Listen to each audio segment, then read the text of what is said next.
There we go. Welcome, welcome, welcome to the last seminar of the SAIL Lab in spring 2022.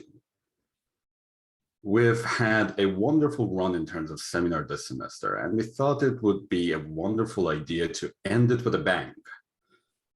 Speaking of which, it is my honor to introduce Dr. Shima Ghasemi, who will be our speaker today.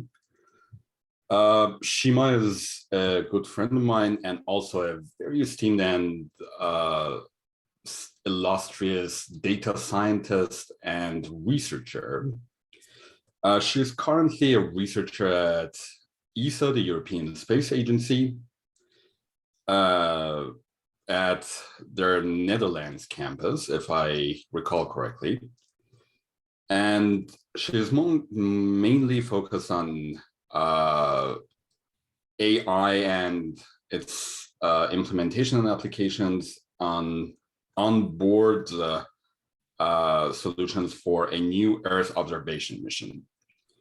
Her mission activities are focused on looking into best practices for building AI units in the orbit and Earth observation applications. Previously, Shima was a data science and AI consultant at Microsoft, and before that at Shell Oil and Energy. She has a PhD on Earth observation systems with focus on AI and machine learning applications to processing polarimetric, interferometric, synthetic aperture radar data. A reminder of the ground rules. If you have short questions, if there are minor clarifications, please put those in the chat box. I'll be monitoring the chat box. And we'll have sufficient time at the end of today's session for Q&A. So please keep your longer questions, which I believe will going to be, we'll have many of those today for the Q&A session at the end of this talk. Now, without further ado, Dr. Ghasemi, the floor is yours. Thank you very much, Vahid, for the introduction, and thank you for having me. This is my pleasure to present for you and your precious students and also other people that is seeing the talk. Thank you very much for joining. So as Vahid mentioned, I'm Shima. Currently, I'm working at the European Space Agency for developing an AI onboard research scheme and also the framework for a new upcoming Earth observation mission, which I will explain further during the presentation. First of all, I would like to invite you to watch a little bit of promoting video for European Space Agency, just to explain the general framework of activities and researchers and all the other topics that is going on. As you might know, European Space Agency is so far the only agency in the world that has a variety of space operations, from monitoring, from space star exploratory missions, from putting up like the defense system for reserving Earth's climate, and also so many different activities. But first of all, I would like to invite you to watch a small video clip, which I was part of also for making this video clip. I participated. I think that would be nice. So let me see.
Thank you very much for watching. So I stopped the video. Of course, it's a full, I think, 10, 12-minute video. I have put the link in the presentation that I will share after our talk.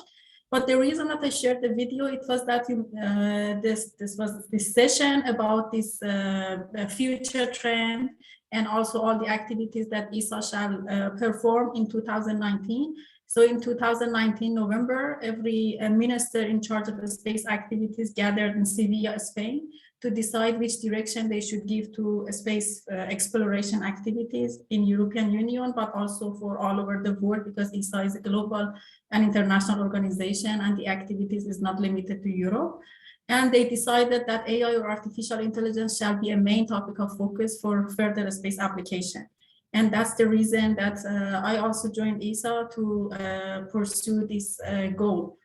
And you see that AI is already around for a couple of decades, but the application in a space domain, it has just started. So you should expect that the application that you see, but also the topic, they are all the time a couple of steps behind the market for AI that we see for other applications.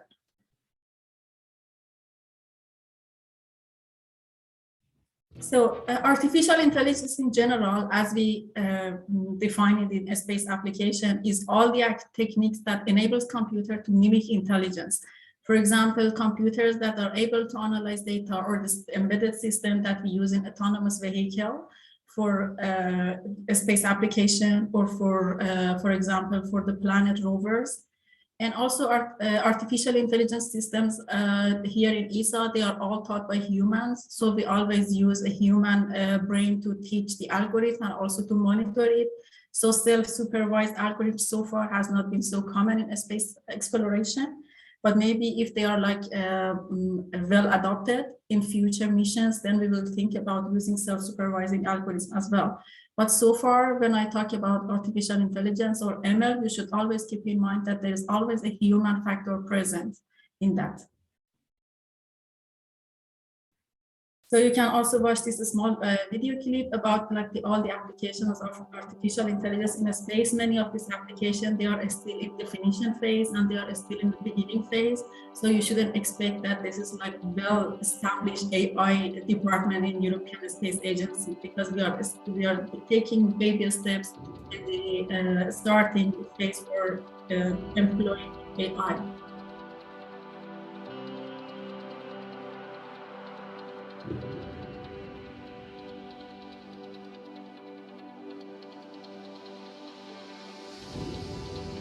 All the topics that you see in this video, there are the topics that have been agreed upon in the Sevilla summit to be taken into account in the new era of using AI for space operation.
Also about just if I want to be more I want to give more explanation about the AI ML application in a space operation. So there are a variety of applications that currently are being researched on or being like operated in different departments. For example, satellite operations, especially supporting the operation of large satellite constellation, relative positioning, communication, and end-of-life management.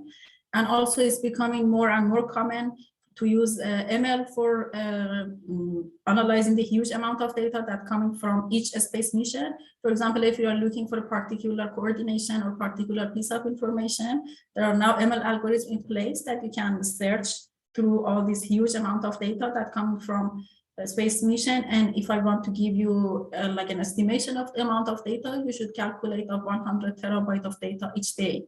That is relayed to ground segment from each space mission. And also the development of autonomous vehicles, especially when it comes to developing ExoMars rovers, because now it's also a main point of focus for ESA to develop ExoMars rovers that they are able to land, to dock, and also to fly autonomously. And also they are able to navigate on top of Mars by themselves. And when I talk about autonomous vehicles, you shouldn't, for example, think about Tesla, that is like a self-driving car. No, we are not in that stage yet. The level or the scale of autonomous vehicles that I'm talking about in space. Now we have rovers that are able to navigate for 2 centimeters in an hour by themselves. So you see that how much this is still unsolved challenges to use AI and autonomous vehicles in space operations. There is also this video that shows the ExoMars development. To reality. Here at the Airbus Defence and Space Mars Yard in the UK, engineers are building prototype rovers. This one is called Bruno. It's semi-autonomous and will be able to cover 4 kilometres at a top speed of 2 centimetres per second. Bruno is pretty much the same as the ExoMars rover will look like. I mean, he's got on him all the sensors and the actuators you use to drive the rover by itself. Starting with these 2 cameras at the top of the mast, they allow the rover to see in 3D in much the same way we do, and identify the rocks and the slopes in front of it, and then analyse if any are outside of its capabilities. The rover's instruments will examine the atmosphere, and there's also a drill that can bore down to 2 meters deep. So this Mars rover is now being designed in the European Space Agency Technical Lab here in Netherlands, and I really hope that in near future I can invite you all in person to have a tour around ESTEC, because I think that there will be very interesting topics to see and also to observe, and also to see what kind of algorithms and what kind of frameworks are being currently used in designing these semi-autonomous or autonomous Mars rovers. After several scientific meetings about the mission and its destination, scientists chose a former lake in an equatorial region called Oxia Planum as a landing site. Oxia Planum is really one of the most interesting places to go with the lander to investigate, in particular with the drill cores you can take up, doing analysis of the surface material, subsurface material. In order to search for life, every component and instrument There is one arriving challenge from that we are labs facing for using AI ML, especially when it comes to autonomous vehicle, and that's the lack of reliability and adaptability of the software. Because in space exploration, we need the algorithm to be able to self-adjust and self-learn according to the situation, because there are many unpredicted factors that can happen to every vehicle, every satellite, every mission that we start. And we really need to calculate all the possible outcomes of the mission. And thus there is all the time there's this discussion that why we should use AI, because we are not sure what the result can be, and we are not sure about the robustness, we are not sure about the reliability. And these are the problems, and these are the challenges that a little bit making the progress of AI ML in a space operation slow. And that's also the reason that before every mission, before every adjustment, we need to have several scientific board meetings, several admissions, several calculations, several prototyping, just to be able to build one single satellite, or even to start like designing and prototyping something. And that's the reason that this the progress and also the this evolvement of space technology is very slow.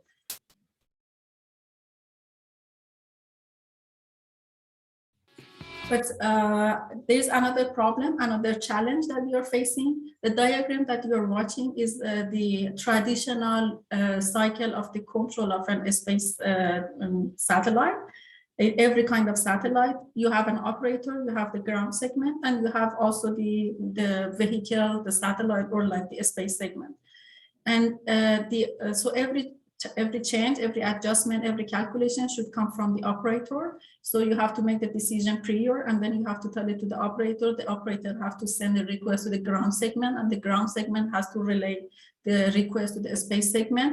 And this the cycle is repeated all the time when you need, like, for example, to monitor a specific point, or you need the satellite to take a new direction, or even if you need some adjustment for end of life, or if you need anything, then there should be all the time this cycle repeated. And that's also the reason that implementing AI on board and also on the ground segment is very important. Because if we will be able in the future to reduce the amount of human workload in the ground segment, then it will be a huge cost saving for a space operation. And then we will be able to do many of this mission planning and also the mission operation faster, quicker, and also cheaper. And there is also another factor that we should always take into account, that the amount of money that every country participates in ESA really depends on the cost of the mission that ESA is planning. So there is always this economical and political factor taken into account. And that's also another trigger that scientists thought that, okay, maybe it's a good time to start to use artificial intelligence, because if we can reduce the cost, then we can provide more reason, and then we can give more reason to the politicians and policymakers to invest more and more into a space operation.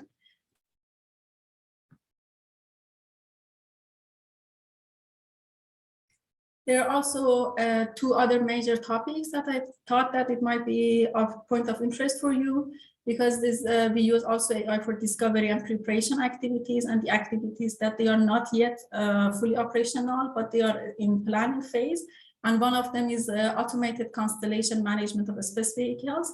The constellations are a family of satellites that they are built together, and they are also launched together in one single launching mission.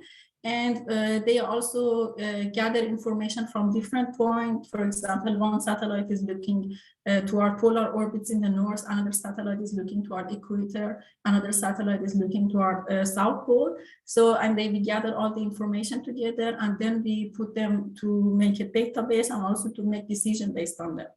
And as you know, that making this constellation of satellite and trying to synchronize all the activities and all the data processing is very time consuming, very expensive, and also it has a lot of problems, because we also need human brains and we also need ground segment for managing every member of this constellation family. And as ESA decided, then they decided to have an advanced automation concept for complex constellation management that is able to synchronize and is able to gather data from all the members of this constellation family and put everything together, and then process it and then relay it to the end user or the ground segment in between. And that's also another major topic that ESA is currently investing on. And this constellation of satellites are usually taking into account, because when you want to build a satellite, then you do all this designing, taking all these precautions in a step, and also getting all the permission that you require. And you do it for one satellite, but if you want to do it, for example, for 10 different satellites, then the cost is not that much higher. And that's the reason that building this constellation of satellites that they follow the same design, the same pattern, they belong to the same family, is very well cost effective, and a lot of commercial players in this area, they are taking into account this building constellation topic. And that's also an open topic still for collaboration for research, because ESA is not yet very much active in this domain. And most of the satellites that are being launched in this constellation format, they are from the private players in the market. That I will also a little bit explain further during the presentation. Shima, apologies for the interruption. I think the slide sharing process may have been interrupted. Are you sharing the cover, or we're seeing the cover slide?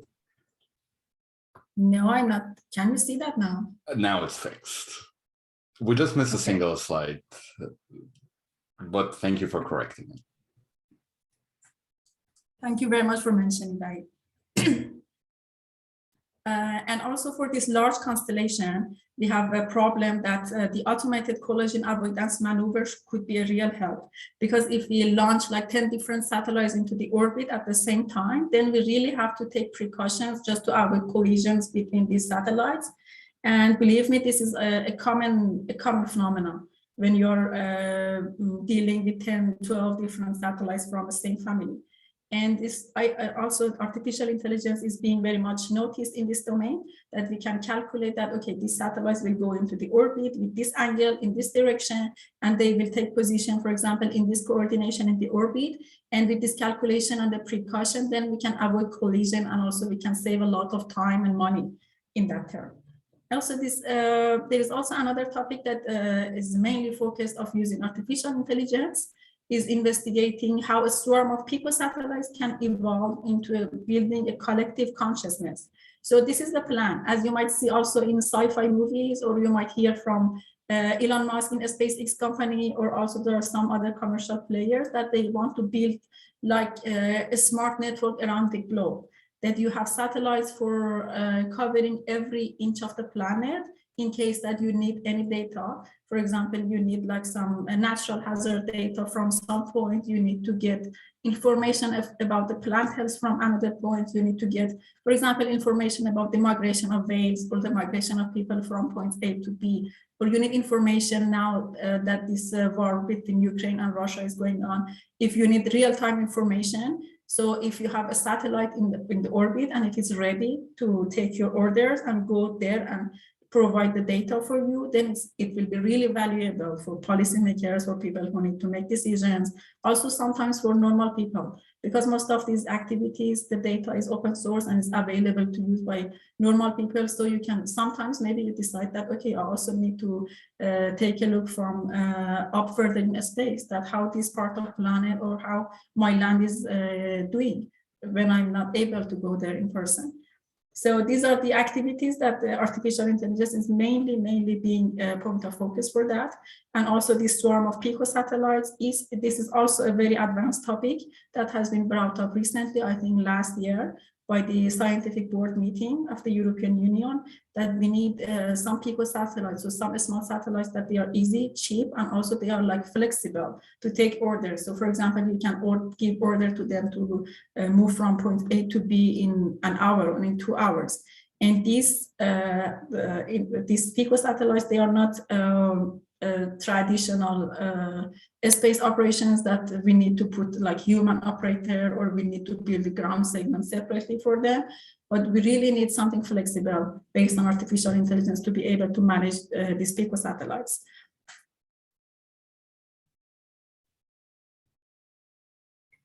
There is also another area of activity that we are currently focusing on, and that's the use of deep learning for automatic landing, intelligent decision taking, and taking fully automated systems. ESA has a department which is called Advanced Concept Team, or ACT.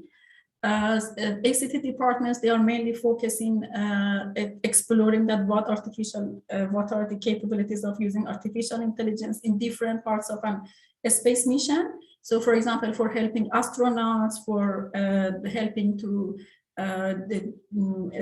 do different activities inside the space station. And these are all the topics and all the different segments that Advanced Concept Team is currently focusing on.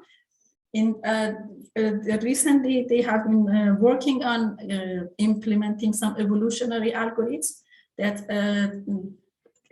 works based on natural biological evolution patterns, that it calculates all the possible evolutions, and the best results are kept and the worst results are rejected.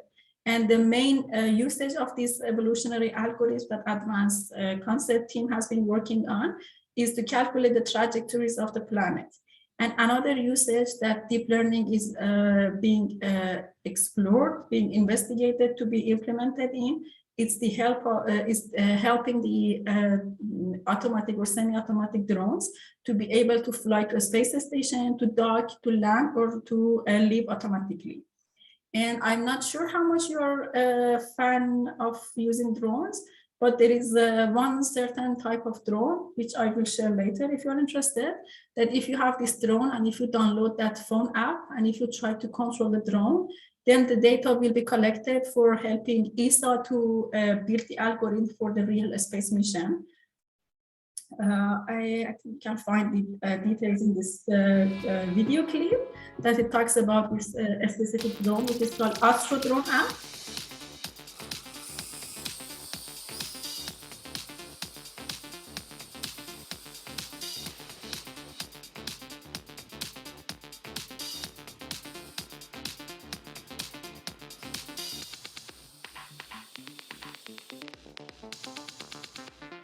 Did you ever dream about performing space missions as astronauts do? Now is the chance to do so at home. You can use your toy quadrotor and in the same time contribute to our scientific experiment in which we improve the way that robots see distances. While your drone is flying, the onboard images are processed on your iPhone and visually salient features are extracted. And we can learn from these features to improve the way robots avoid obstacles, perform docking or land. Here you see an example of a drone docking to a model of the International Space Station. Now you can do the same at home, but then in a virtual world. All you need is a Parrot AR drone, an iPhone or iPad and the Astrodrone app from the iTunes Store. Download the app for free. Take out your robot and have some fun. Put your markers on different targets in your home, in the garden or wherever you prefer to play the game. By submitting your high scores at the end of the game, you can help us collect more data to improve robot navigation and guidance. These modern gadgets, full of sophisticated sensors, offer to us completely new scientific opportunities. Thousands of people playing them with millions of hours of time, of flight experiment time, give us data that we previously never could have dreamed of in a laboratory setting.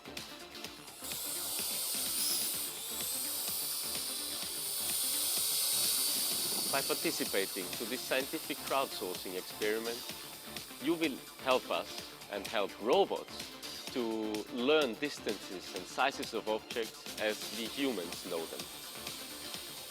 So if you're playing the game and you want to see how well you're doing, go to the high score table and compare yourself with others. And in the same time you're helping our experiment. So hopefully that they decide to do the gaming and also to help ESA a little bit to improve their data set for this autonomous docking and autonomous flying drones. The ACT, the Advanced Mission, the Advanced Concept Team, they also have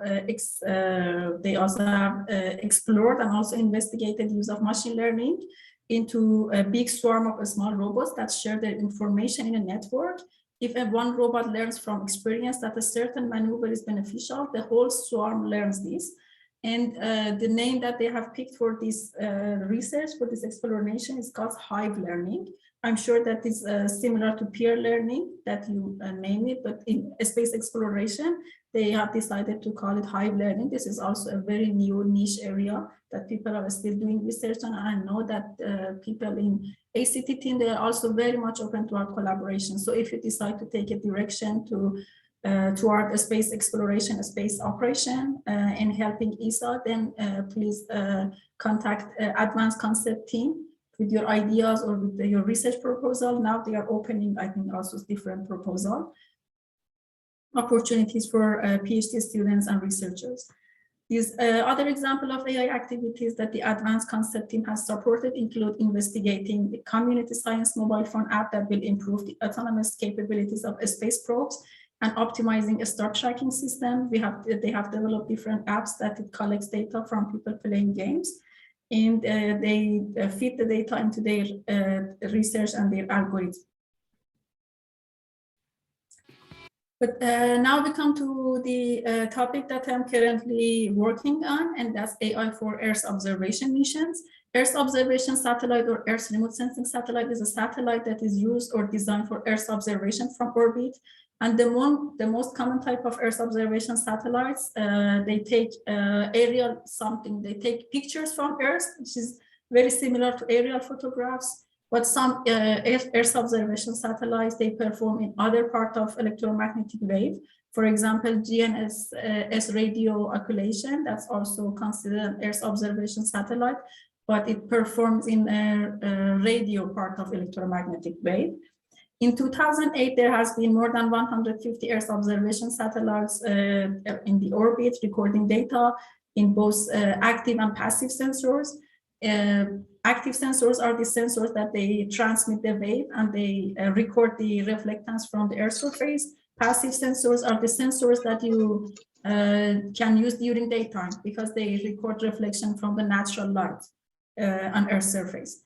So there has been more than 150 Earth observation in the orbit, recording data with both passive and active sensors, and acquiring more than 10 terabytes of data daily. By end of 2021, the total number of the Earth observation satellites has been gone up over to 950, with the largest number of satellites coming from a US-based company, which is called Planet Labs. So they decided to launch 800, 700 constellation of satellite at the same time into the orbit. And they claim that from every point of the planet, by a time interval of maximum 2 hours, you can have your desired data set. And so you see that there's a huge amount of data which is gathered from Earth's surface every day. And if I want to give you an estimation, it's around 150 terabytes per day for every space mission. So if you calculate like 100, 200 different space missions, then you should multiply by 150 terabytes per day. And as you see, there's a huge amount of data that is not always processed efficiently. And this is the lack of artificial intelligence and ML efficient algorithm that helps end users and also helps the scientists and also the developers of the space operations to process the data. And that's also a very new, a very interesting and very niche area of research. There is also a very good course, which I invite you also to participate if you have some extra time or if you're interested to conduct research in this area, which is called Copernicus and Sentinel data at your fingertips. As you know that most of these data sets, especially the ones that are funded by ESA, they are open source and they are available for use. So if you really need to understand a little bit about Earth observation mission and different wavelengths, different bandwidths, different usage, you can take this course. And I think that is now the new round should be open around 1st of May. I also have included a video that explains the information about this course, but I will leave you later to watch it. And the mission that I'm currently working on, it's called Hyperspectral imaging mission for environment. Hyperspectral sensors, they are sensors that they divide the infrared, shortwave infrared, and also the visible wavelength into, for example, 250 interval. So they have sensitive cells, sensitive pixels that they record every pixel in 250 different wavelengths. And you see a little bit of example of what hyperspectral sensors are developed for. For example, in top right corner, you see there's a picture of, I would say that is like around California. This is a picture of agricultural fields that the hyperspectral sensor, the previous one that was still in the orbit, it's recorded from California. And you can see the different colors, which shows different plants, different growing cycle, different health condition, different water content. These hyperspectral sensors are sensitive to our chemical components that they see on Earth. So they can be used for anomaly detection, for mining purpose, for agricultural field monitoring, and also a very niche area, a very useful one. NASA and ESA, they managed to use their airborne hyperspectral sensor for monitoring California fire. I think that the California fire, it happened in 2017, that it was a joint mission, a joint venture between NASA and ESA, that they used the hyperspectral sensors, that they monitored that how much the fuel is there for fire. and how they should fence or they should deactivate the fuel for the fire. So that helped a lot to the firemen and the fire department to control the fire. And that's the concept of this new hyperspectral mission that I'm currently busy with. This is still in the beginning phase because so far it's 10 years that we didn't have any hyperspectral mission in Earth, especially the one that is available and open source to everybody that they want to use hyperspectral data. And this is going to be the first time after like a long waiting period. And the usage of AI so far that has been started to be implemented in this new coming mission. There is one problem for these sensors that they operate in a visible wavelength, and that's cloud cover. So if you have an area on Earth that is most of the time covered by clouds, unfortunately, you're not able to do much with the data. And the reason that the European Space Agency, we decided to use AI for masking out cloud-covered pixel is the reason that we can reduce the amount of data that is downlinked to the ground segment. If we can mask out the cloud-covered pixels, then we are able to reduce the amount of useless data that is not being used by end user, at least for 100, at least for 90, more than 90% of the time. And if you really need an area, or you really need to study the type of clouds or type of the atmosphere aerosols, then we have other sort of satellites for that. Or if you really need to relay all the information of that cloud-covered pixel, then you should give the order to the satellite that, okay, now I really want this algorithm to be stopped. And that's an area the algorithm is now in place. And there are also some other parties that they are helping us for putting up this algorithm in a space. And so far, the algorithm has proven to be very effective. I think with the accuracy above 97% of detecting cloud cover and masking out them.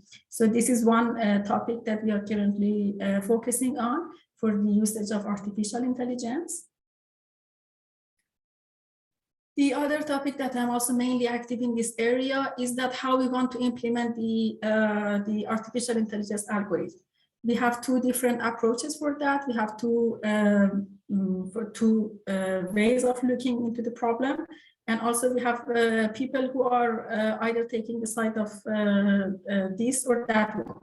And that's that if you want, for example, to use self-organizing maps to cluster the data, because we have a huge amount of data being acquired by this upcoming hyperspectral mission. And we really need to think about if we really need all the data to be relayed and stored in the ground segment. So we want to cluster the data into useful or non-useful data. And we want that the satellite is being flexible to take our orders that, for example, now we are interested in having only vegetation data, or today we are interested in having only ocean data. So we want to put up a self-organizing map that is able to cluster the hyperspectral data. And we have to approach for that. So first one is that we train the algorithm beforehand, and then we put it up into the satellite, and then it does the clustering. And then we process the result, which is a step, which is approach A as the single stage procedure.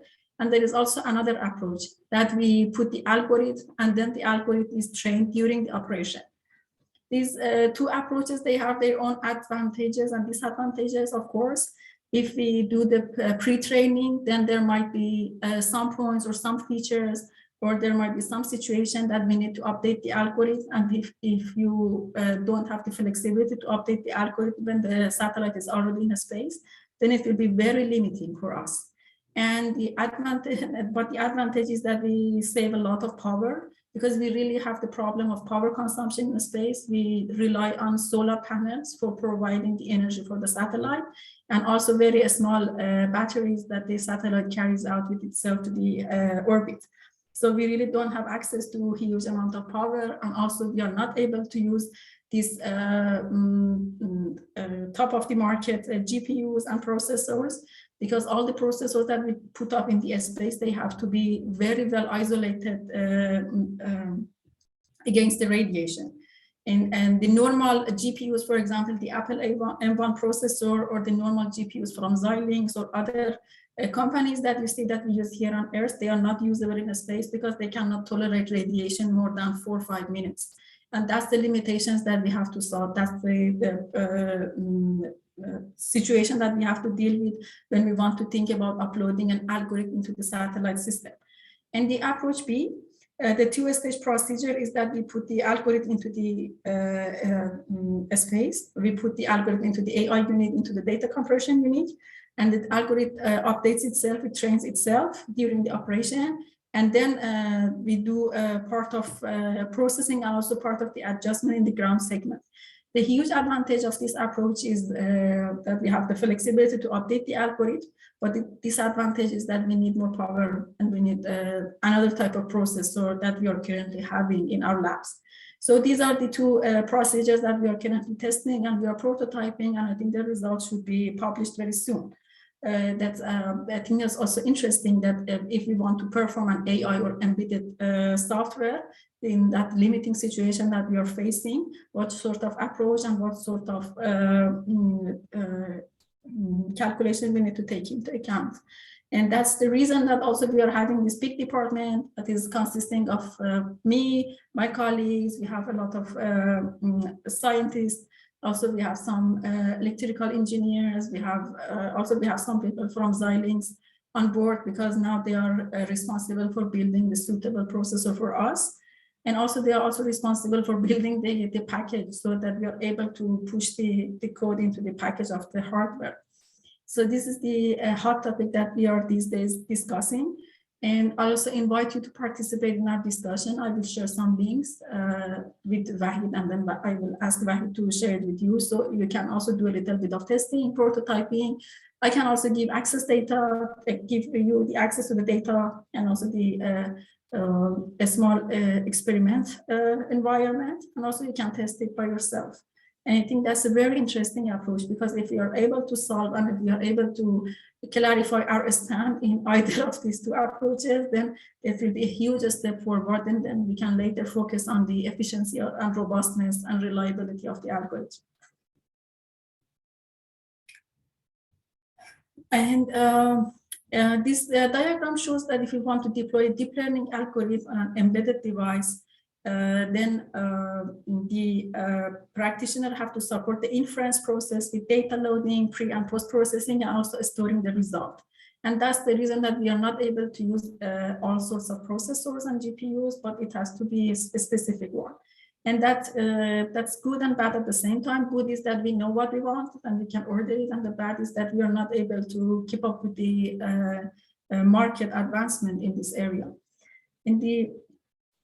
So far we have been working with Xilinx. Xilinx has been responsible for building the processor that we require. And the other company that has been recently joined our team is a team from Intel, that they decided to propose a new processor that maybe we can put it in the satellite. And the good thing is that we are still in the beginning designing phase of this mission, the Chime mission, as we call it. So we have a lot of flexibility. We have a lot of freedom to choose the processor that we want, as long as we are sure that they meet our requirements. So that was about ESA. But what other agencies are doing in this area? I am informed that German Aerospace Center, they have been developing AI method for space and Earth application for many years. And also in 2021, they set up an Institute for Artificial Intelligence Security that is working mainly and specifically on security with AI in space. And that's the main topic for them. And also they launched an assistant for the astronauts that they are currently working in International Space Station, that this astronaut is doing a lot of normal house chores for the astronauts. It's called Chimon. I'm not sure about the correct pronunciation, but I'm sure you can look it up. And there is fully voice control, so you can give voice orders to this assistant, and it will do some sort of a specific task that is difficult for the astronaut themselves to perform in a space station. There's also this AI collaboration between NASA and Google. NASA is also very active in making advancement in AI algorithms, and it also has started the collaboration between ESA, NASA, and Google, that they want to test their AI algorithms in the infrastructure that Google offers. And also they want to take the result, and also they want to feed the result into the algorithms that they have for their space program calculations. And this is this Artificial Intelligence Data Analysis Project, or IDA, which is funded under European Horizon 2022 framework, and is developing an intelligence system that will read and process data from space. Also, all the information that different sensors gather from space, it's fed into this framework, into this collaboration schema, and it does all sorts of required calculation. And we hope that it brings us new discoveries, reveal anomalies, and also recognize the structures that we are currently missing about the outer space. So if you are interested, you can also look for IDA, and part of it is being performed in NASA. That's, I think it's also a very good opportunity for doing research in this area and how artificial intelligence can be helpful in this calculation of the all sorts of data into one single framework, into one single data set. And there's also this cute JAXA ball. JAXA is the Japanese Aerospace Center that they developed this ball. They took picture and they sent it to the International Space Station. And the mission of this cute AI bot was to take pictures of astronauts when they were performing different tasks, but also the gathering information about the autonomy of extra and intravehicular system. And also they wanted to test that how much a robot can be of help of this size and also this ability.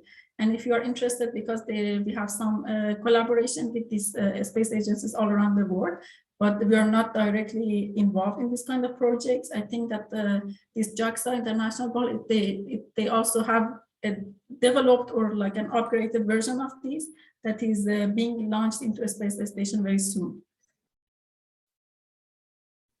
There's also this research which is being conducted by French space agency CNES, which is they are trying to develop a fluidic system simulator using AI neural networks, and also UK Space Agency that has funded a project that uses AI to detect buried archaeological remains in satellite imagery, and also the Italian Space Agency, which has been investing in many AI-focused companies. And also one of them is now building a new hyperspectral satellite, not the Chime, but another one with different scale, a smaller one. And this, the space agencies, they also have their own funding schema, that if you have a proposal for a startup that is going to be active in this area, then you can submit your proposal, and you can submit it either to these national agencies, or you can choose ESA for submitting your proposal. And every year there is a new round of Copernicus Master Competition that you can bring up your ideas, and if your idea is being selected, then they will directly connect you to the fund, to the investors, and they also, you can use these national funds that are available for these space-oriented startups. Yeah, I will would like to thank you for your attention and your time, and I will conclude my talk for today. And thank you very much, Fahid, for having me, and thank you very much for tolerating for not my polished voice. So thank you very much. Not at all, Shima. This was a wonderful presentation. It's not an exaggeration to say that every single slide in your presentation resulted in multiple open tabs on my Google Chrome. It was a very informative presentation, not just for me, but I'm sure for the other attendees as well. Now, I'm going to abuse my position as the host and ask the first question. Actually, I have many questions. So let me start with a small one. The Astro Drone project, is it only for Parrot AR drone platforms? Are you aware of that? It was mainly developed for Parrot AR drones, but there are also other brands that can be linked with the same software. I can search for a list of compatible brands for you, but no, this is not only Parrot AR. No, that was the first one. Right. So we have different brands with different capabilities that they can be matched with that software, and then you can play with it. And it's like the crowdsourcing information gathering for ESA as well. And you can also submit your result to the department. You can also communicate with them, and then they will give back to you. Wonderful. For the students who are interested in doing experiments and helping with this crowdsourcing of data, we do have multiple Parrot AR drone platforms that you can borrow from my lab and other labs. Just reach out to me if you're interested. Shima, my main question is, how is the job of somebody at your position working on deep learning models for hyperspectral imaging or for vision applications different from a colleague who works for a terrestrial services company? What, in the technical specifications, what are the major differences? Well, we have different departments in ESA. ESA is huge. And my job is mainly doing research and making sure that the AI on board activities that we are planning really worth it. So we really need to prove, and we really need to calculate, we really need to put everything down in number that, okay, this is the calculation that I have been doing, and this is the prototyping, this is the simulated test that we have been doing here in the lab. And then we can calculate that, okay, if we are able to reduce the amount of power consumption, or we are able to reduce the time, or we are able to reduce the amount of energy or the amount of time that the end user has to invest on it, for example, by 50%, 40%, 30%, then this mission is very well worth it. Because for this mission, I have been also hired to help the team, to the designer team, to justify it, and also to be able to run a little bit of simulated test here in the lab regarding AI and deep learning algorithms. So this was about my job. But about different departments, if you really want to work in other terrestrial or extraterrestrial exploration, I think you really need to have a background in physics or space mechanics, as we call it, or aerospace engineering, because those are mainly people who work in that area. And also we have help of mathematicians, physicists, that they are active in making the models and the calculations. And it's also with the help of the people who study electronic engineering and also telecom engineering people. So we have variety of people in every different department. And in our area, I would say, because it's a very new area, it just started in 2019. So we see the more diversity. So there are people from different backgrounds, computer scientists, computer vision engineers, machine learning engineers, that they are joining ESA. But so far it has been a place for like old-fashioned science.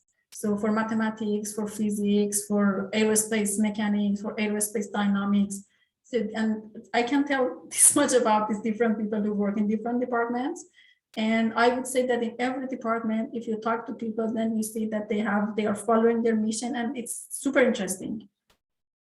So yeah, if you just, I would like recommend that you just find your topic of interest, and then you look it up in ESA. I'm sure that you will find a team that is currently working on that.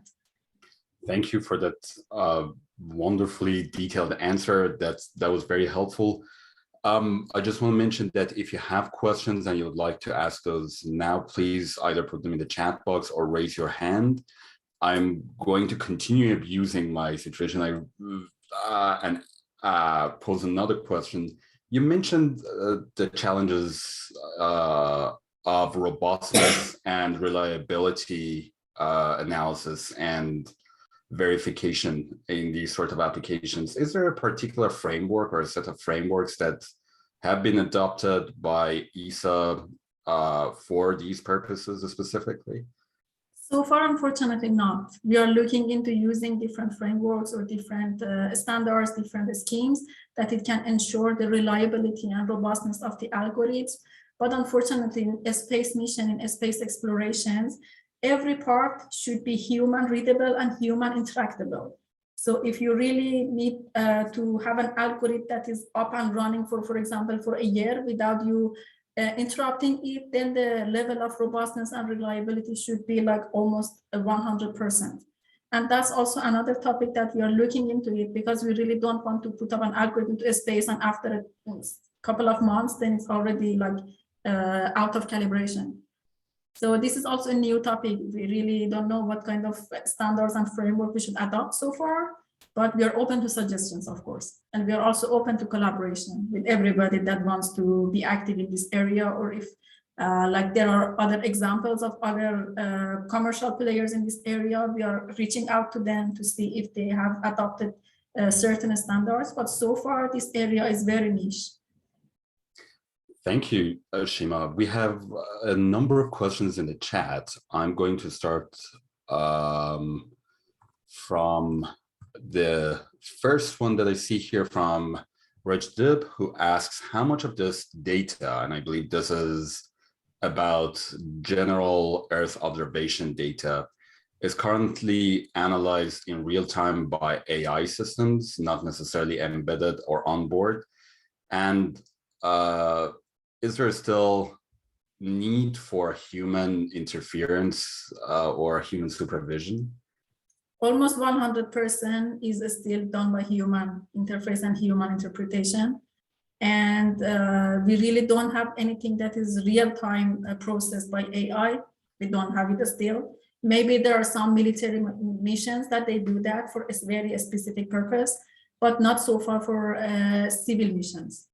So, and the first area that we are looking into that is the automatization of the navigation of oil tanker ships, because they really need to have real-time information about the position and the situation of the icebergs that they are moving into the water, and we need to relay the information about that to the captain and to the navigation team, and they need to take it into account into the calculation. So that's the first application that we are building, the first real-time data processing AI-based for that. But so far, unfortunately, we don't have it. And based off the information that I gave you, based on the limitation that I mentioned, the space is always a couple of steps behind the edge AI or the AI application that we see these days. Interesting. And thank you for that. We are almost out of time, so I want to wrap up the Q&A with a question shared by many of our audience. How can we get involved? And we is mostly referring to students here. I'm sure there are a lot of our students who are interested in working in this domain. How can they look for opportunities and how can they prepare for these opportunities? I know that you partially answered this, but if you'd like to reiterate that. So if you're interested to be hired by ESA, the first and foremost condition is to be citizen of the member states of the European Union. So if you have the citizenship of any of the member states, then you can apply for a job to be directly working with ESA. But if you want to collaborate as an external collaborator or external party, external scientist, then this limitation is not there. So as far as I know. So you can apply for the positions that is mentioning that you will work with ESA as external party. And this is for applying for jobs. And also if you're interested to perform your research in this domain, you have to search for these research fellow positions that we have in ESA website. And also we have this, now we have this young graduate training program that we are hiring people who are very close to graduation or they are doing their master or PhD, so they can come to ESA for a couple of months and participate in their topic of interest research. And we also keep in mind the young graduate training program, YGT we call it. And we are currently also recruiting for some YGT in our department for AI on board research. So if you are interested, I would encourage you to apply. And we also have a lot of collaboration, a lot of proposal writing opportunities. And I mentioned Copernicus Master Program. Copernicus Master is a competition that you write a proposal and there are different investors, there are different helping parties involved. You can pick your favorite challenge, and you can submit your proposal, and then you can continue your research, your proposal with a little bit of fund from ESA and also the data set that they will give you. So that's also another opportunity for collaboration.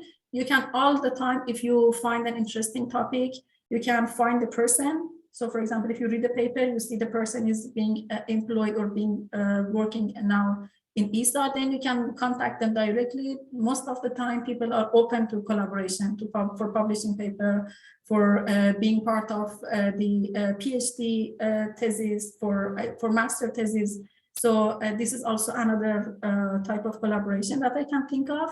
Of course, we also have this mutual collaboration with NASA. So there is the framework that if you manage to get into NASA as like a graduate trainee or an internship, then there is also this mutual collaboration that you can start working ESA and working with ESA, and who knows, maybe in the future you will get a permanent job or a permanent job offer. Wonderful. Shima, thank you so very much for this fantastic presentation.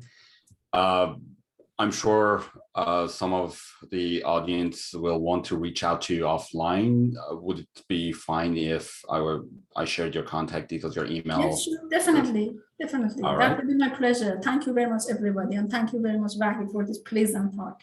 Thank you, Shima. And thanks to everyone who attended. Have a great day and have a great weekend. Thank you. Same for you.